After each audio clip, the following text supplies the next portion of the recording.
Gosh, and we're back. Ta-da. That's fast. Yeah, I know. And through the magic of my video camera, your hair's washed.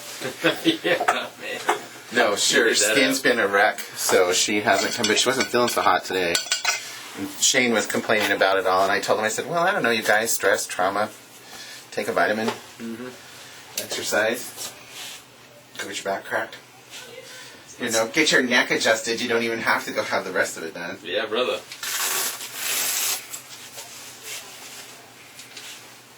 No, sometimes lotions, low alcohol lotions, but vitamin.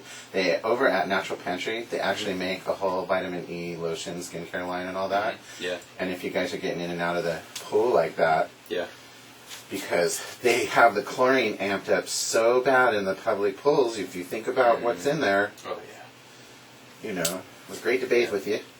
You know, because that's pretty much what's going on there. it's pretty gnarly, the whole thought of what's in there. That's why I don't think about it. Yeah.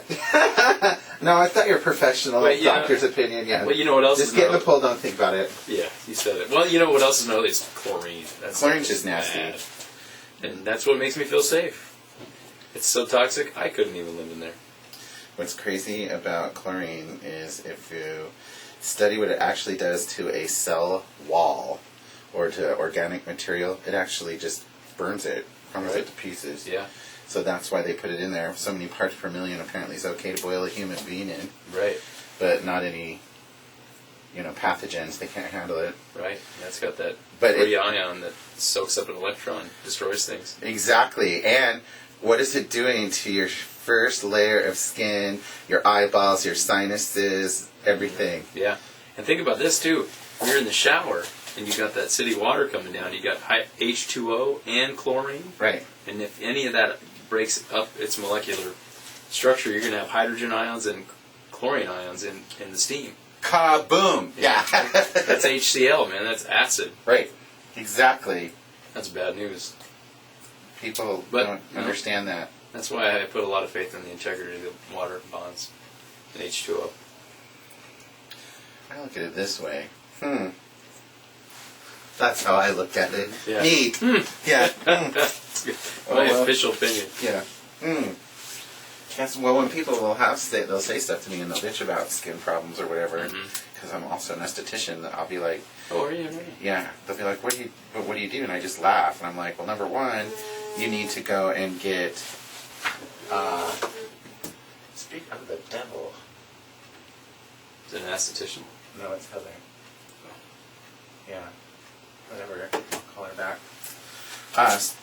What happens though is you trash on your skin. I'll be like, well, unless you want to wash your face with distilled water or pH balanced water. Yeah, they make that. There's a King and Water machine. Have you heard of that? Yep. Yeah, Mark's got one. You can fill up a 6-gallon jug. I want to try it out. I've never attempted it. It makes sense, but I just never. Those machines are like $3,000 or $5,000. They're real expensive. Exactly. Or you can go over and buy it by the jug at Natural Pantry. They have the whole filtration system there, and they let you refill it. And I think it's like $4 or $5 a jug. Oh, no kidding. That's it for the big 2-gallon jug. Yeah. Have you ever done it before? Have I ever used that water before? Yeah. No. I have somebody who has. One of my past colleagues, she cured herself of breast cancer. That's amazing. And she turned into a very, very strong advocate for all of it, and she kept notebooks, and she has all of this documented. She documented everything she's done, kept journals of it all. Yeah. And the water was number one, because you're taking it in all the time. Yeah. That's why I like neutralizing or checking the acidity of stuff. Yeah, man. It's intense. So what's been the latest and greatest in your quest for health knowledge? Health knowledge. Latest and greatest. Yeah. I've been cooking for myself, Jesse, and forcing my family to eat it, and they don't want to. They went to Costco and bought corn dogs. That's a slap in the face. Huh? Yeah. Well, they can only eat so many beans and peas and brown rice and whole bread and... How's your spelt and organic peanut butter sandwich, Dad? Yeah. Yum. Eat up. No, I make them have like almond butter. Actually, you can have... Awesome. Adams is really good because it's only peanuts and salt. Yeah, yeah. You know what I mean? Like, if you're gonna, salt's not good for you all the time. But I'm just saying, like, if you're gonna have something that does have hydrogenated this and that and four other ingredients, that's and crap. It's all gross. I just do it a day at a time. It's become habit now. Yeah, really. If I eat, I hardly eat any kinds of red meat whatsoever. I don't, like, I've had a little bit. A client she shared dinner with me the other night, and we had a small pizza and there was some pepperoni on it. And I had my whole 2 slices of that. And that kind of stuff. I just really pay attention to what I'm eating. Yeah, man. Lots of vegetables, which is disgusting. Lots of juices. It's become, that all becomes habit. No way around any of that. Each other cracks up at me because they'll make all this food. Not that I didn't eat a corn dog. I ate one, by God. It's the best damn corn dog ever.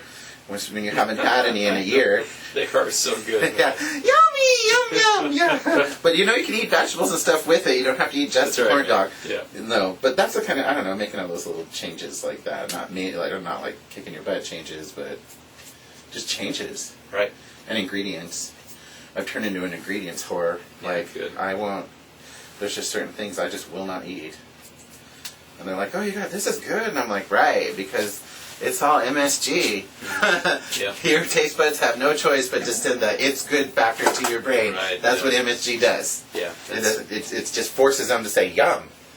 That's it. It could be the worst. You could put it in dog crap, roll it all around in MSG, and it'd be the best thing you've ever eaten in your life. Because that's how that chemical works.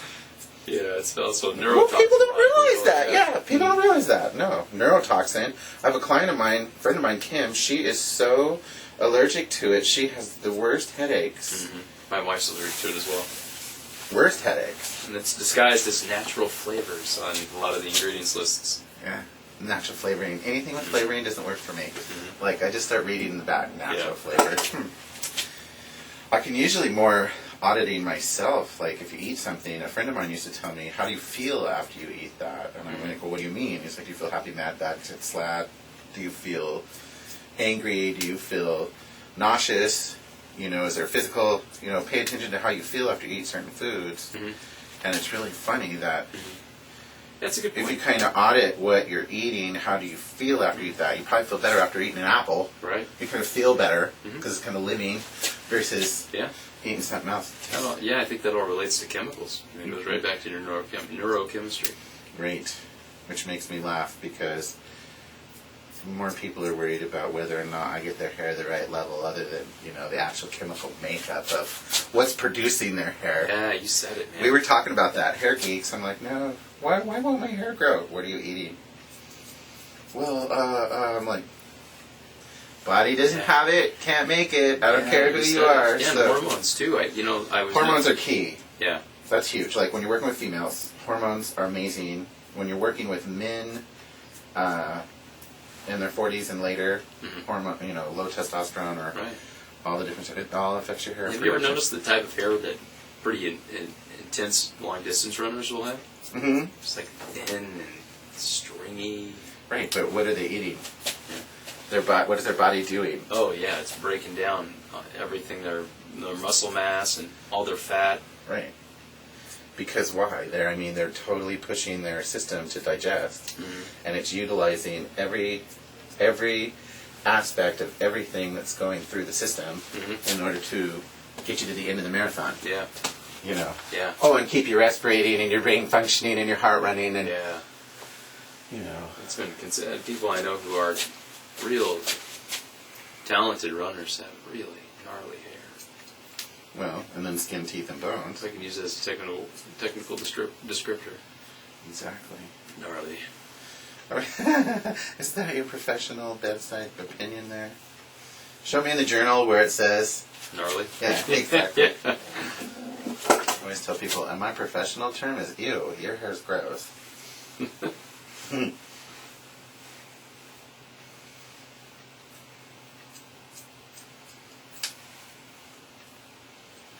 Kids are going ice skating today. Nice. Phoenix in school?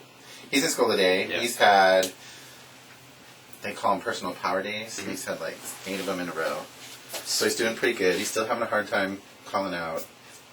yelling out in class a little bit. That's kind of... Yeah, what is the deal? Like, he doesn't raise his hand? Is that the problem? Or? Yeah, but my son just doesn't fit into the mold of, this is how you're supposed to behave as a human being who's 7 years old. Who voted for that? I didn't. Seriously. You know, like, I have the biggest problem with all of it. I do too. That's why we do homeschool, you know. Exactly. I've been campaigning for that. I'm like, whatever. I just don't, you know, Heather's like, well, and I'm like, teach him how to behave as part of the highs and put him in the institution and he'll be fine. Looks like a jail anyway. But he's learning that my point of view is that society will correct things for you regardless of what the deficiencies are because people will just ignore you or you won't make any money. Heather's point of view is right, that's true, but if there's a skill level that he can actually be taught and learn that will help him circumvent some of the pain of going through that, then we're good. So I said, well, there's got to be a balance. And if I see things in the program that I don't appreciate, I just speak up. But his self-esteem is roaring to the surface because he's being appreciated for the person that he is in his class. It's a small class with people that are trained. And at the same time, he's getting his schoolwork done. So instead of constantly being in the bigger class in a regular, normal school environment where he's constantly getting, hey, sit, no self-esteem. Right? So it's like, on the school they hand, you know, don't want to go to this. And this, he's kind of like, this is cool.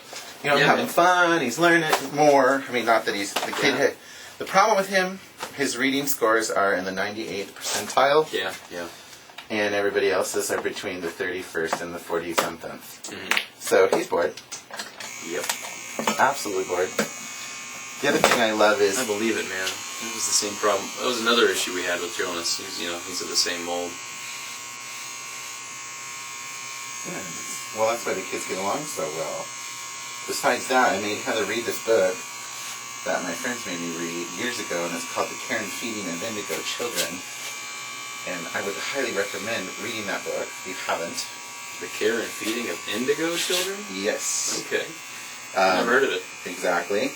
There is indigo children that's referring to their aura or the colors, and it refers to the generation of kids that are coming in a vibration and they are being labeled as ADD. But it's just the whole way their soul is, the way their mind is, the way they vibrate, the education, the time in the universe. And these kids have work to do teaching our current society how not to be so, you know, pigeonholed, cut, dry, corporate, whatever it's going to be, because they don't think that way. They don't have the capacity to think that way. And then how you have this government, corporate, societal mindset that's like, you have to behave like this, you have to dress like that, these are the expectations, and then how to deal with children like that. Some of them are totally ADD, some of them aren't, but if you actually learn how to communicate with them very well, you'd be surprised how engaging it becomes with the kids. I read the whole book twice, front to back. Right on, man. And Heather's finally reading it. Give you some good insight on how the little man works. Right. And it all varying degrees, even at that age, the brain physiology doesn't have the ability to focus for a certain amount of time because it's a tiny little brain still growing and developing. Yeah. So it's not going to have an attention span of 45 minutes on one particular task. They're ADD by nature. Right. Yeah. In the story. There's nothing to do about it. But you get these traditional believers and they're all, oh my God, you have the worst kid in the whole class. Because he won't focus. I'm like, ooh. So we go into this meeting to get him into this program, right? And so Heather goes. And they're asking, so the teacher leaves. We've got the gal who's in charge of the program. Her name's like Susie or something like that. And Susan, Sharon, I don't know who the hell. Don't care. And she's all interviewing us and asking all these questions. And I had all the personality insight because of all my psychological, fabulous experience working with human beings. And Heather has insight about being a mom and her baby, and we're just chatting away. And then she goes, Heather, she said something, so are you guys married, divorced, what? And I just started laughing, and Heather goes, no, he's gay and I'm straight, we live together, he's at one end of the house, and I'm at the other end of the house. And the lady, she just sits and looks at us, and she goes, well, what do you call yourself then? And Heather looked at me, and she was watching me, because I'm far more colorful than I have been presenting myself as of recent, and I just smiled at her really big. And I said, we call ourselves a family. Yeah. Good answer. Yeah. Fuck you. I mean, call ourselves a family. And then her next breath, I'm not exaggerating, her next breath was, so do you guys like see other people? And I looked at Heather, and Heather looked at me, and she's like, I said, I don't understand how that's relevant to what's going on with the kid. Right. Good call, man. Good And she looked at me funny, and I said, Heather, sounds like she wants to date you for Friday night, honey, to see other people. Make sure she changes the oil on the car and shovels the driveway and gets you back before midnight. I don't like to babysit after that. I want to sleep. You know? What the hell? Yeah, you know? That's not your business, lady. Well, yeah, but what the hell? I mean, why in the hell was that even part of a conversation at all? Right. And that's where my brain starts kicking in, and I start getting angry with the establishment. That's why I have that. We're trying to fit you into their paradigm, you know. Well, and I've studied enough psychology, believe me, and had experienced enough of it on my own to realize, and I was going to head her off at the path, but she got smart because she watched I learned this other language. Yeah. I don't have to say anything. Yeah. My body tone changed, really, you know. Yeah. So she, you know, shuts up. But, you know, I know where that leads because some of the things you start paying attention to is the kid reacting because the stability of the family environment, i.e. if there's tons of people flying in and out of, you know, the bedroom in a household, the kids are going to react to that. And it's not uncommon for single parents to have multiple partners, but I still don't see whereas, I mean, I understand from a psychological standpoint how that can be affecting the kid, but in the topic that we were on about education, it's minimal in that. And that person needs to be really careful when they start tiptoeing around those areas of somebody's personal life. I mean, I understand what she was maybe kind of going towards, but she wasn't very tactful. I've given lectures over at the university on diversity because a couple of colleagues of mine teach over there, and they train people to be, what are they called? Social workers? Case workers and stuff like that. For work for the state, work for family services and whatever. And during teaching them diversity, family diversity, so one friend of mine, Sarah, she called me up and said, you know, we're doing for this continuing education in the summer, and for Pride Week, my class is doing diversity all week long. I want to know if you'll come talk about your family. I said, I would gladly come talk about my family. And so that was one thing. I looked at the little gal and I said, you need diversity training. And she looked at me and I just smiled. This is the one that we were talking to Phoenix? And, okay. We need, I just pointed at her, you need diversity training. Heather was laughing at me. She gets in the car, she goes, why was she asking? Who is she hitting on? And I'm like, we've still got it even though we're old and fat. God, now if Jessy could just keep us moving so we can boogie down on Friday night instead of taking a nap at 10 a.m. What'd you guys do? We got up and passed out. We're too tired.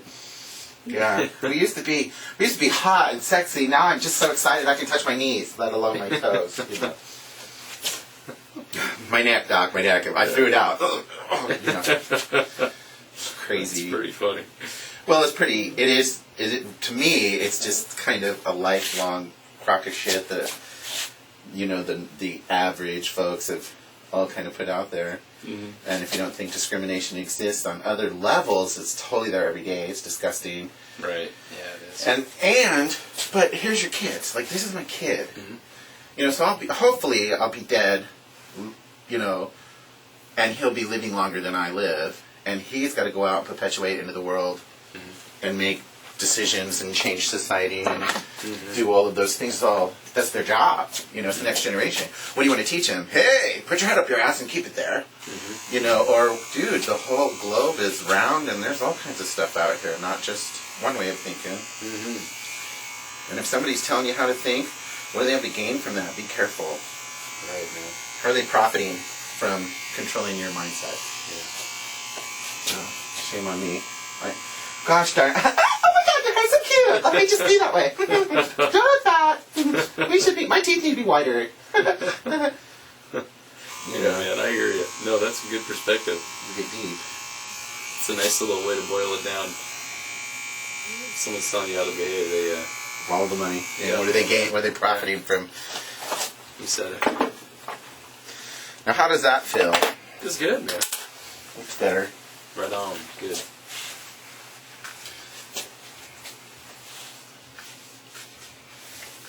You got patience this afternoon? I do, yeah. Then let's go rinse it off so you don't shed. Sounds good, Bill.